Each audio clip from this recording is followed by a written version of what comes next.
Thanks to a new federal court order, the National Guard isn't legally allowed to be patrolling Chicago's streets.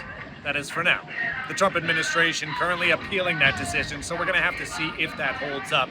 But at the very same time, protesters here in and around Chicago are very upset about the immigration enforcement that they're seeing all around the city. Viral videos circulating across the internet show people getting snatched up off the sidewalk. DHS maintains they're going after the worst of the worst and following through on a voter mandate for an immigration crackdown. On top of it all, there's a new demand for transparency.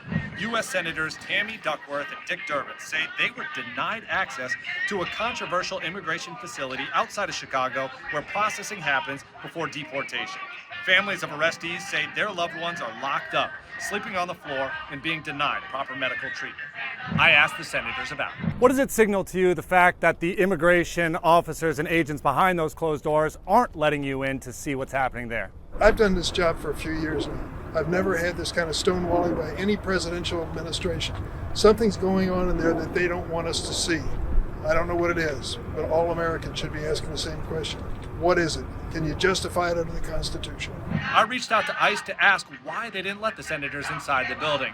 They have not responded to my repeated request for comment. As for the National Guard, while they won't be allowed in Chicago for now, the same can't necessarily be said for Oregon and Tennessee.